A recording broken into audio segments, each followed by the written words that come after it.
കാട്ടുപന്നിയുടെ ആക്രമണത്തിൽ കളപ്പെട്ടി വടവടി സ്വദേശി തത്തയുടെ വലതുകാലിനാണ് സാരമായി മുറിവേറ്റത്. വീടിനു സമീപത്ത് വെച്ച് പാഞ്ഞെടുത്ത പന്നി തത്തയെ ഇടിച്ചു വീഴ്ത്തുകയായിരുന്നു. പ്രദേശത്ത് വനംവകുപ്പ് ഉദ്യോഗസ്ഥരെത്തി പരിശോധിച്ചു. ഇന്നലെ ഉച്ച മുതൽ പന്നിക്കായുള്ള തെരച്ചിൽ തുടങ്ങിയിരുന്നു. ഇന്ന് 3:30-ക്കാണ് 2 പന്നികളെ വെടിവെച്ചിടാൻ പറ്റിയത്. ഈ പ്രദേശത്ത് നിരവധി പന്നികളുണ്ട് എന്ന് വനംവകുപ്പിന് ബോധ്യമായിട്ടുണ്ട്. കാരണം ഈ പ്രദേശത്തെ കാട് പിടിച്ചു കിടക്കുന്ന പറമ്പുകളാണ് ഇവയുടെ വിഹാര കേന്ദ്രം. എൻ്റെ പേര് സജി.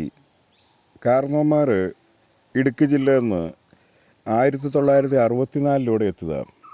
എൻ്റെ ഡേറ്റ് ഓഫ് ബർത്ത് 66. അപ്പോൾ ഈ നാട്ടിൽ പുറത്തുനിന്ന് വന്ന് ഇവിടെ താമസിച്ച് ഇവിടെ ജനിച്ച ആദ്യത്തെ വ്യക്തിയാണ് ഞാൻ. അന്ന് ഇതിൻ്റെ മുകളിൽ, ഇതിപ്പോൾ പാലക്കാട് ജില്ലയിൽ നെല്ലിയാമ്പതി മലയുടെ താഴ്വരയിലുള്ള ചിറ്റൂർ താലൂക്കിലെ എലവഞ്ചേരി പഞ്ചായത്തിലാണ് ഞാനിപ്പോൾ താമസിക്കുന്നത്. 56 കൊല്ലം 57 കൊല്ലമായി. അന്ന് ഈ വന്യമൃഗങ്ങളെന്ന് പറഞ്ഞാൽ നമുക്ക് അന്യമായിരുന്നു. കാരണം ഇതിൻ്റെ മുകളിൽ ഒരുപാട് ജനവാസ മേഖല ഉണ്ടായിരുന്നു. ഇതിൻ്റെ മുകളിലേക്ക് ഒരു 25-30 കുടുംബങ്ങൾ ആ കാലഘട്ടത്തിൽ ഇവിടെയുണ്ട്. അവർ കൃഷി. അപ്പോൾ അതിൽ ആകെപ്പാടെ ഇവിടെ ഉണ്ടായിരുന്ന ഒരു സംഗതി പന്നിയാണ്, കാട്ടുപന്നി. അതിനെ ഓടിക്കാനുള്ള സംവിധാനങ്ങൾ മാത്രമേ ചെയ്യുള്ളായിരുന്നു. അതിന് കല്ലും കൊണ്ട് കയ്യാല കെട്ടും. ആ രീതിയിലൊക്കെ ഇത് നടന്ന് അവസാനം കുറച്ച് കാലഘട്ടം കഴിഞ്ഞപ്പം ഈ മലയോര മേഖലയിലേക്കുള്ള യാത്രാ ദുരിതം കാരണം ഓരോരുത്തർ മുകളിൽ നിന്ന് താഴത്തേക്ക് ഇറങ്ങി. അതിനനുസരിച്ച് വനവും ഇറങ്ങി വന്നു. എങ്ങനെ വന്ന് ഒരു ആനയൊക്കെ നമുക്ക് അന്യമായിരുന്നു ഈ പ്രദേശത്ത്. അത് കഴിഞ്ഞ് ഒരു കുറച്ച് വർഷത്തിന് ശേഷം ഇവിടെ വനവൽക്കരണവും മറ്റുള്ള പരിപാടികളുമൊക്കെ നടന്നു.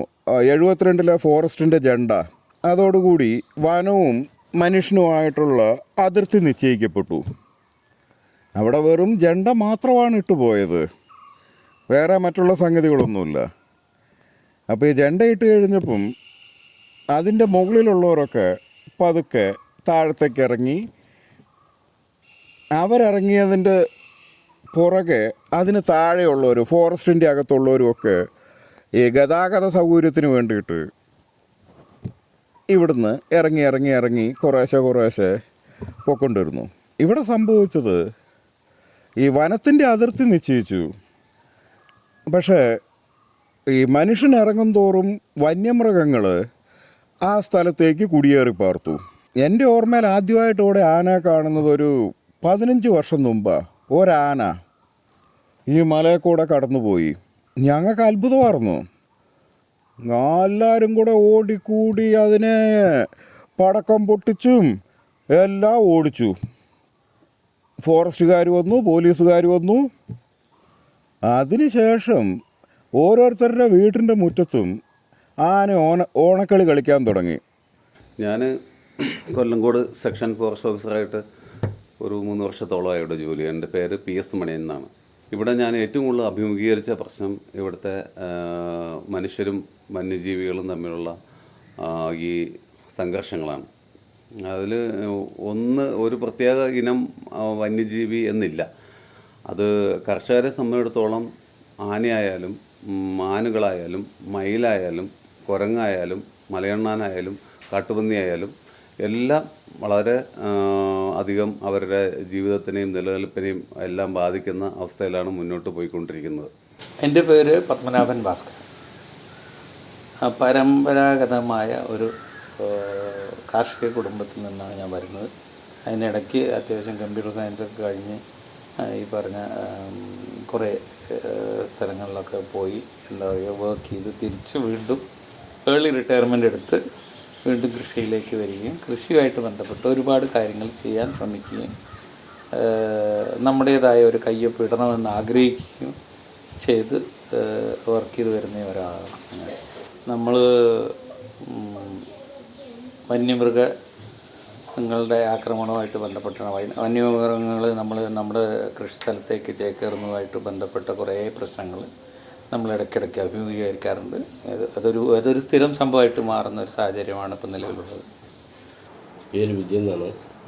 ഞങ്ങൾക്ക് കൃഷി വന്നിട്ട് മലയടിവാരത്താണ് കൂടുതൽ കൃഷിയുള്ളത്. ആ കൃഷി പണ്ട് കാരണവന്മാർ വന്നിട്ട് ഞങ്ങൾ കൃഷിക്കാർ തന്നെയാണ്.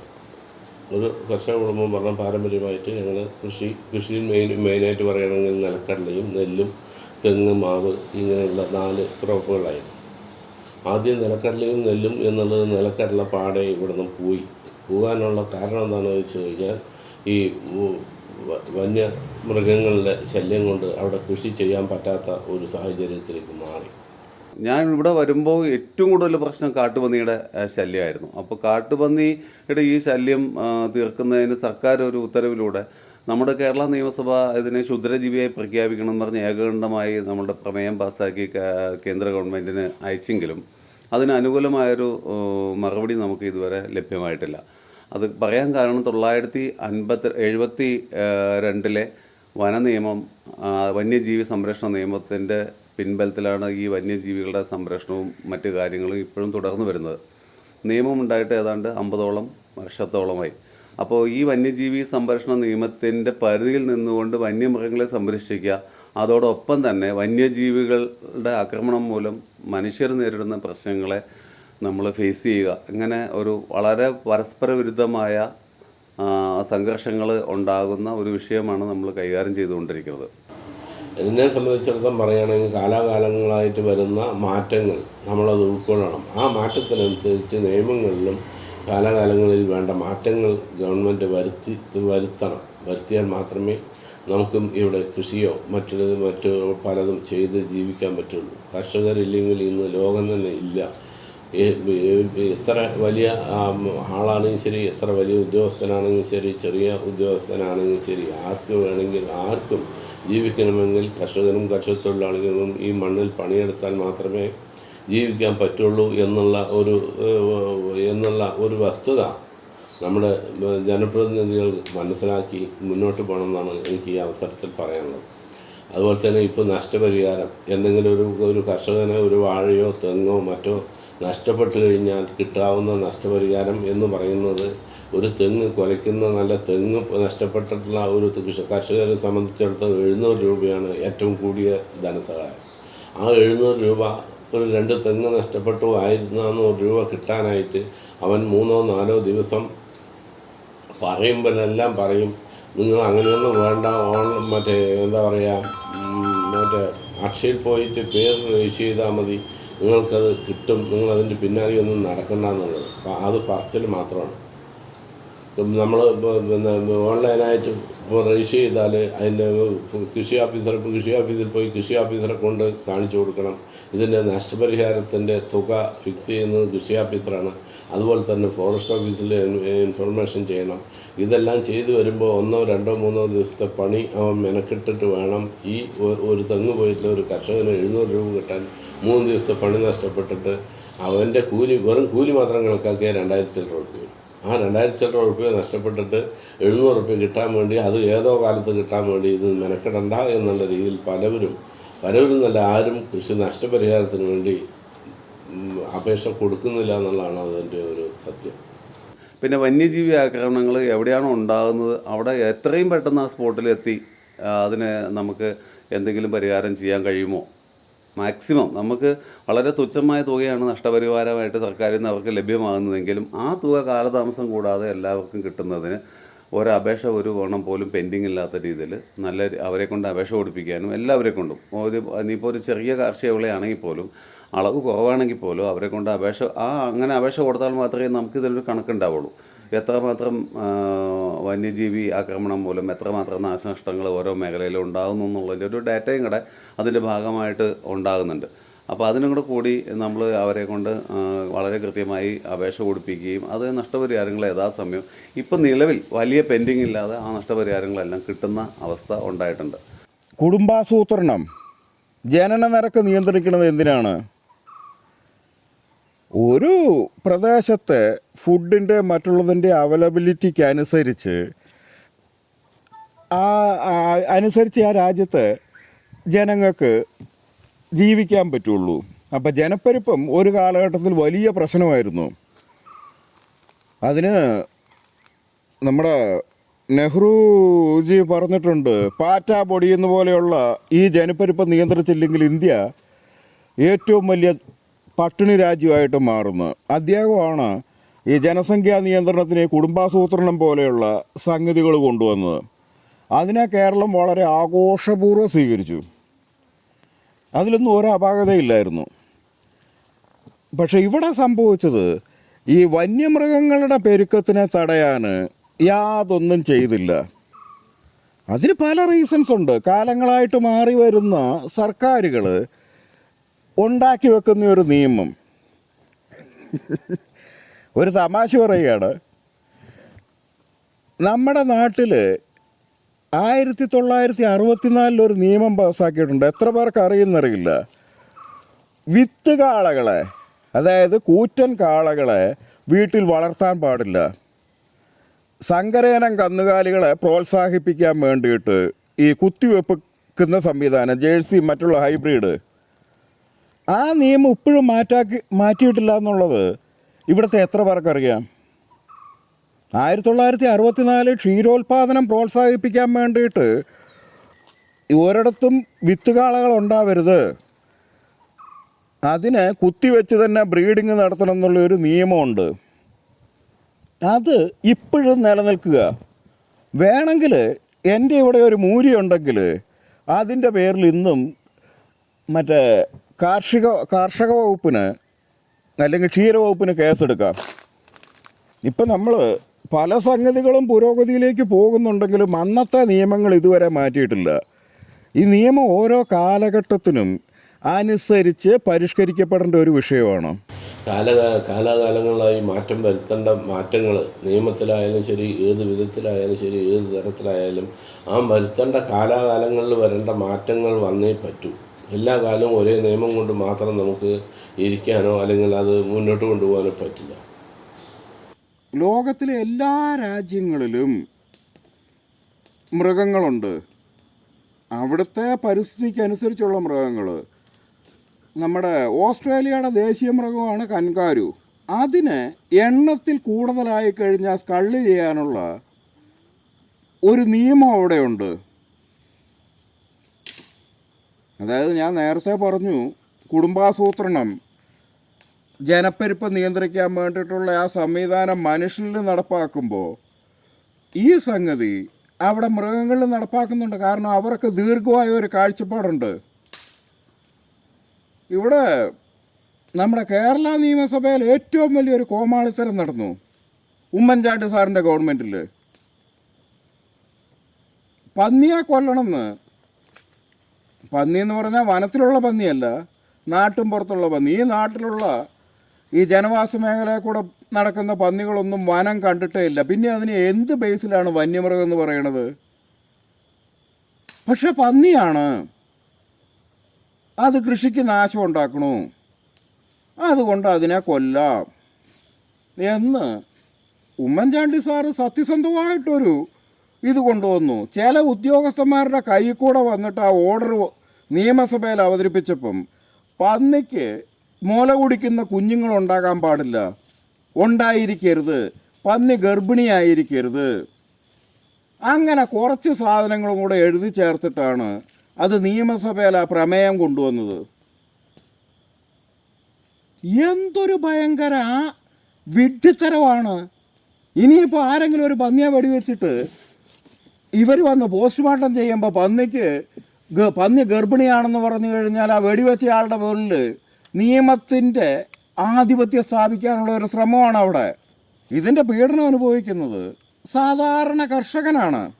ഈ കാര്യത്തിൽ ഞങ്ങൾക്ക് ആദ്യം ഉണ്ടായ ഒരു ഗുണമെന്ന് വെച്ചാൽ കാട്ടുപന്നികളെ വെടിവെച്ച് കൊല്ലാൻ വേണ്ടിയിട്ട് അതിന് ഈ ഒരു അധികാരം നമുക്ക് 1 വർഷത്തേക്ക് ലഭിക്കുകയുണ്ടായി. ആ 1 വർഷത്തേക്ക് ലഭിച്ച സമയം കൊണ്ട് നമ്മൾ, അത് 2021 നമുക്ക് ആ ഓർഡർ ലഭിക്കുകയും 2021 മുതൽ ആ 22 വരെയുള്ള ആ ഒരു കാലഘട്ടത്തിലേക്ക് നമ്മൾക്ക് 1 വർഷത്തേക്ക് ആ ഓർഡർ ലഭിക്കുകയും അതിൻ്റെ ഭാഗമായിട്ട് നമ്മൾ നിരവധി തോക്ക് ലൈസൻസ് ഉള്ള ആളുകളെ നമ്മൾ അതിന് പ്രാപ്തരാക്കുകയും അവരെ കൊണ്ട് ഈ കർഷകരുടെ ആവശ്യപ്രകാരം വിവിധ പഞ്ചായത്തുകളിലായിട്ട് നമ്മൾ 200-200-ലധികം പന്നികളെ നമുക്ക് കൊന്നൊടുക്കാൻ കഴിഞ്ഞിട്ടുണ്ട്. എൻ്റെ പേര് പൃഥ്വിരാജ്, കുഴൽമന്നാണ് വീട്. ഞാൻ പാലക്കാട് റൈഫിൾ അസോസിയേഷനിലെ മെമ്പറാണ്, ട്രെയിനറാണ്. അതേപോലെ തന്നെ അവിടെ റൈഫിൾ അസോസിയേഷൻ്റെ തന്നെ ആർമറാണ്. അതുപോലെ നമ്മൾ ഈ പന്നികളെ വെടിവെക്കുന്നതിന് നമുക്ക് 3-4 വർഷമായിട്ട് ഫോറസ്റ്റിൻ്റെ സ്പെഷ്യൽ പെർമിഷൻ ഉണ്ട്. ഞാൻ പാനൽ ഷൂട്ടറാണ്. അപ്പോൾ ഒരു ദിവസം ഒരു രാത്രി മുഴുവനും അതിനുവേണ്ടി തന്നെ നടന്നുകൊണ്ടേയിരിക്കണം.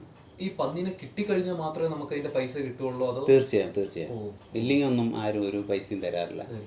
എന്ന് ചില കർഷകർ ഒരു 50% കർഷകരൊക്കെ നമ്മൾക്ക് അതിനുള്ള ട്രാവലിംഗ് എക്സ്പെൻസ് എന്ന് പറഞ്ഞിട്ടൊരു എമൗണ്ടോ നമ്മൾക്കുള്ള ഫുഡോ അങ്ങനെ എന്തെങ്കിലും തരാറുണ്ട്. മറ്റുള്ളത് ഈ പറഞ്ഞ പോലെ നമ്മൾ പോയി കിട്ടിക്കഴിഞ്ഞാൽ മാത്രം മറ്റേ നമ്മളെ റെമ്യൂണറേഷൻ എന്ന എമൗണ്ട് പറയുന്ന എമൗണ്ട് തരാറുള്ളത്. അല്ലെങ്കിൽ ഒന്നും തരാറില്ല. നമുക്ക് നഷ്ടമാണ്. ചിലത് ഒരു ദിവസം പോയിട്ട് 10-12 ഷോട്ട് ഫയർ ചെയ്ത സാഹചര്യങ്ങളുണ്ട്. അത്രയൊക്കെ ഇത് വരുന്നുണ്ടല്ലേ കിട്ടാനുള്ള പ്രോബബിലിറ്റി? നമ്മൾക്കൊരു അമ്യൂണേഷൻ്റെ കോസ്റ്റ്, നമ്മൾ ട്രാവൽ ചെയ്യാനുള്ള കോസ്റ്റ്, ഒരാൾ രാത്രി നമ്മൾ നേരം വിളിക്കുന്നവരെ ഉറക്കമൊഴിച്ചിട്ട് ഈ പന്നിയുടെ പുറകെ നടക്കുന്ന സമയത്ത് പിറ്റേ ദിവസം രാവിലെ ഏകദേശം 3-4 മണി സമയം വരെ നമ്മളിതിൻ്റെ പുറകെ നടന്നിട്ട് പിന്നെ ഈ രാവിലെ നമ്മുടെ വർക്ക് തന്നെ പെൻഡിങ് ആവുകയാണ്. ഏർലി മോർണിംഗ് എണീറ്റിട്ട് നമുക്ക് 8 മണിക്കോ 9 മണിക്കോ എണീറ്റ് നമ്മുടെ വർക്കിന് പോകാൻ പറ്റില്ല. അപ്പോൾ എന്താണ് അത്ര സമയം നമ്മൾ സ്പെൻഡ് ചെയ്തിട്ട് നമ്മൾക്ക് അതിനുള്ള ഒരു എമൗണ്ട് ട്രാവലിംഗ് എക്സ്പെൻസ് പോലും കിട്ടാത്ത സാഹചര്യങ്ങൾ ഒരുപാട് ഉണ്ടായിട്ടുണ്ട്. ഇത് ഈ ഷൂട്ട് ചെയ്ത് കഴിഞ്ഞാലും ത്രെട്ട് മാറുന്നില്ലല്ലോ. ആ സംഭവം പന്നിയാണെന്നുണ്ടെങ്കിൽ അതിന് നിങ്ങളെ അറ്റാക്ക് ചെയ്യാനായിട്ടുള്ള ഒരു പ്രവണത 100% ഉണ്ട്. നമ്മളെ പന്നി വെടികൊണ്ട് വീണ് കിടക്കുന്നു, അതിൽ നമ്മൾ കുറച്ച് അകലിൽ നിന്ന് വാച്ച് ചെയ്യുന്നു, അതിന് മൂവ്മെൻ്റ് ഒന്നുമില്ല, ഇളക്കം ചലനങ്ങളൊന്നുമില്ല എന്ന് ഉറപ്പാക്കിയ ശേഷം മാത്രമേ അതിനടുത്തേക്ക് പോകാൻ പറ്റുള്ളൂ. ഏറ്റവും ഡേഞ്ചർ അനിമലാണ് ഈ സാധനം. ഏത് മരണം അടുക്ക എത്തുന്ന സമയത്ത് വരെ നമ്മളെ ചാർജ് ഒരു മൂവ്മെൻറ്റ് കണ്ണിൽ നമ്മുടെ ചലനത്തിലൂടെ നമ്മൾ വാച്ച് ചെയ്യണമെന്നുണ്ടെങ്കിൽ സഡനായിട്ട് അത് എണീറ്റ് നമ്മളെ ഒന്ന് തട്ടിയിട്ട് ഒരു തട്ട് തട്ടിയാൽ മാത്രം മതി. ഒരു തേറ്റ അതിൻ്റെ പല്ല് തട്ടി കഴിഞ്ഞാൽ നമ്മൾ മൊത്തം ഇറച്ചി പറഞ്ഞു പോകും. ഈ സാധനം എന്തുകൊണ്ട് ഇവിടെ വന്നു? എയ്തർ ദർ ഷുഡ് ബി ചില സാധനങ്ങൾ അവിടെ കിട്ടുന്നില്ല, അതിന് ആഹാരം കിട്ടുന്നില്ല, വെള്ളം കിട്ടുന്നില്ല, അങ്ങനെ പല കാരണങ്ങളാവാം. അല്ലെങ്കിൽ അത് ആക്രമിക്കപ്പെട്ടതാവാം, അവരുടെ കൂട്ടങ്ങൾക്കിടയിലുള്ള ആക്രമണത്തിനിടയ്ക്ക് വഴിതെറ്റി അയ്യോ രക്ഷപ്പെടാൻ വേണ്ടി അവിടെ നിന്ന് വന്നതാവാം. അപ്പോൾ അത് കൂടുതൽ ഭയവിഹ്വലതയുള്ള ഒരു സാഹചര്യമാണ്. മനസ്സിലായില്ലേ? ഇതിലേത് സാഹചര്യത്തിൽ നിന്നാണ് ഈ സാധനം ഇവിടെ എത്തിയത് എന്ന് തിരിച്ചറിയാതെയാണ് നമ്മളിതിനെയും വീണ്ടും ചുട്ടും കത്തിച്ച് എന്താ പറയുക പടക്കവും പൊട്ടിച്ച് വീണ്ടും കയറ്റി വിടാൻ ശ്രമിക്കുന്നത്. അത് നിവൃത്തികേട് കൊണ്ടാണ് പിന്നെ തിരിച്ചു പോകുന്നത്. നമുക്ക് ഈ വന്യജീവികളെ ഒരു വേലി കെട്ടി വേലിക്കകത്ത് നിർത്താനൊന്നും അങ്ങനെ കഴിയില്ല. അപ്പം എന്ത് ചെയ്യണം, എന്തിനാണ് അവർ താഴേക്ക് ഇറങ്ങി വരുന്നതെന്നുള്ള വിഷയങ്ങൾ നമ്മൾ പഠിക്കേണ്ടതുണ്ട്. നമ്മൾ KFRക്ക് ഉപയോഗപ്പെടുത്തിക്കൊണ്ടൊരു പഠനം നടത്തിയിട്ടുണ്ട്. അതിൻ്റെ റിപ്പോർട്ട് നമ്മുടെ കയ്യിലേക്ക് വന്നിട്ടില്ല. എങ്കിൽ പോലും എൻ്റെ പരിമിതമായ അറിവ് വെച്ചിട്ട് നമുക്ക് തോന്നിയിട്ടുള്ളത്, ഒന്ന് നമ്മുടെ വനനയങ്ങളിൽ ആ കാലഘട്ടത്തിൻ്റെ ശരി അതായിരുന്നു. കുറച്ച് ഇക്കണോമിക്കലായി നമ്മൾ വനത്തെ കണ്ടു അന്നൊക്കെ. പിന്നീട് 1988 വനനിയമം ഭേദഗതി ചെയ്ത സമയത്താണ് ആ ഇക്കണോമിക്കൽ ആസ്പെക്റ്റ് മാറിയിട്ട് കുറച്ചുകൂടി പാരിസ്ഥിതികമായ കാര്യങ്ങൾ ഉൾപ്പെടുത്തിക്കൊണ്ട് ആ സംഭവം വന്നത്. അങ്ങനെ വന്നപ്പോൾ പോലും നമ്മളിപ്പോൾ നമ്മളുടെ ന്യൂസ് പ്രിൻ്റുകൾക്ക് ആവശ്യമായ തടികൾ, അതുപോലുള്ള തേക്ക് തടികൾ, വേറെ കാര്യങ്ങൾ, ഇതൊക്കെ ആ തോട്ടങ്ങളെ വീണ്ടും നിലനിർത്തിക്കൊണ്ട് പോകുന്നതിനുള്ള സംവിധാനമാണ് നിലവിലുണ്ടായിട്ടുള്ളത്. അതായത് നമ്മുടെ വനമേഖലയിൽ നമ്മുടെ ഒരു സ്വാഭാവിക ആവാസ വ്യവസ്ഥയ്ക്ക് വിരുദ്ധമായി പ്ലാന്റേഷനുകളുണ്ടായി. അതായത് അക്കേഷ്യ, അതുപോലെ യൂക്കാലിപ്റ്റസ്, ഇതുപോലെ തേക്ക് പ്ലാന്റേഷൻസ്, ഇതുപോലെയുള്ള കാര്യങ്ങൾ വന്നതോടുകൂടി ഈ സ്വാഭാവിക ആവാസ വ്യവസ്ഥയ്ക്ക് വ്യത്യാസം വന്നു. ഈ മൃഗങ്ങൾക്ക് സ്വാഭാവികമായി അവർക്കുണ്ടാകുന്ന ഭക്ഷണത്തിനും വെള്ളത്തിനും ഉള്ള സംവിധാനങ്ങളിൽ കുറവ് വന്നിട്ടുണ്ട്. ഇത് പറമ്പിക്കുളത്ത് ഉൾപ്പെടെ ഉണ്ടായിട്ടുണ്ട്. അപ്പോൾ സ്വാഭാവികമായിട്ടും സ്വാഭാവിക വനങ്ങൾ കുറഞ്ഞു വരുന്ന സാഹചര്യത്തിൽ വന്യമൃഗങ്ങൾക്ക് ഈ സംഭവങ്ങളെ ആശ്രയിക്കാൻ വേണ്ടിയിട്ട് പുറത്തേക്ക് വരാൻ കഴിയുന്ന ഒരു സാഹചര്യമുണ്ട്. ഇവിടെ ഏറ്റവും വലിയ വനനശീകരണം നടത്തിയിരിക്കുന്നത് ഇവിടുത്തെ കർഷകരല്ല, ഇവിടുത്തെ ഫോറസ്റ്റിനെ കാലാകാലങ്ങളായിട്ട് നിയന്ത്രിച്ചുകൊണ്ടിരുന്നവരാണ്. വനത്തിൽ എന്തിനാണ് അക്കേഷ്യ? അതിൽ നിന്ന് എന്താണ് വന്യമൃഗത്തിന് ഭക്ഷിക്കാനുള്ളത്? വനത്തിനുള്ളിൽ എന്തിനാണ് തേക്കും തോട്ടം? അവിടെ എന്തിനാണ് യൂക്കാലിപ്സ്? ഇതൊക്കെ ഓരോ കുത്തക മുതലാളിമാർക്ക് കാലങ്ങളായിട്ട് നക്കാപ്പിച്ച കാശിന് വിറ്റ് കഴിഞ്ഞതാണ് ഓരോ ഭരണാധികാരികൾ. പക്ഷെ ഇവർ ഒരു കാര്യം മനസ്സിലാക്കണം, ദൈവം ഇവർക്ക് ബുദ്ധി കൊടുത്തപ്പം ലോകത്തിലുള്ള എല്ലാവരെയും ഉറക്കിക്കിടത്തിയിരിക്കുകയാണെന്ന് ദയവായിട്ട് ധരിക്കരുത്.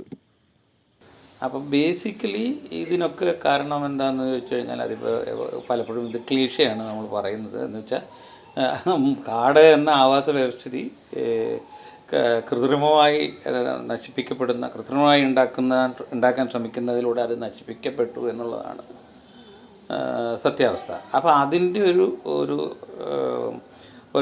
ഒരു ഔട്ട്കം, അതിൻ്റെ ഒരു എഫക്റ്റാണ് ഈ നമ്മൾ കാണുന്ന നാട്ടിൻപുറത്തേക്ക് മൃഗങ്ങൾ വരുന്നതിൻ്റെ ഒരു റീസൺ. പക്ഷേ ഇതൊരു പുതിയ സംഭവമല്ല എന്നുള്ളതാണ് വസ്തുത. ഇത് കാലാകാലങ്ങളിൽ നടന്നിട്ടുണ്ട്. കാലാകാലങ്ങളിൽ നമ്മുടെ ഇതുമായിട്ട് ബന്ധപ്പെട്ട് വനം എപ്പോഴൊക്കെ ആക്രമിക്കപ്പെട്ടിട്ടുണ്ടോ, വനം എപ്പോഴൊക്കെ പ്രശ്നവൽക്കരിക്കപ്പെട്ടിട്ടുണ്ടോ അപ്പോഴൊക്കെ ഈ സംഗതി നടന്നിട്ടുണ്ട് പല ഘട്ടങ്ങളിലായിട്ട്. അവിടെ എന്താണ് അതിനെ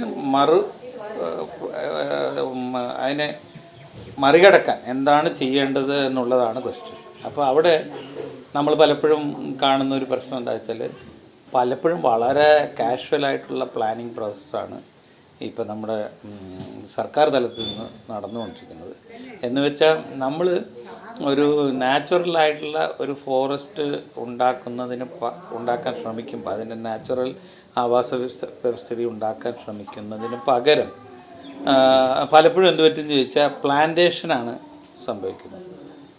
അപ്പോൾ ഫോറസ്റ്റിന് പകരം ഒരു പ്ലാന്റേഷൻ ഉണ്ടാക്കിയാൽ കുറേ മരങ്ങളുണ്ടായാൽ എല്ലാം ശരിയാവും എന്നാണ് നമ്മുടെ ആൾക്കാരുടെ പൊതുവെയുള്ള ധാരണ. ആ പൊതുബോധ്യം മാറാതെ, അല്ലെങ്കിൽ അതിന് സയൻറ്റിഫിക്കായിട്ട് അതല്ല ശരി എന്ന് അവർക്ക് മനസ്സിലാവാതെ അവരുടെ പ്ലാനിങ് പ്രോസസ്സ് തന്നെ മാറില്ല.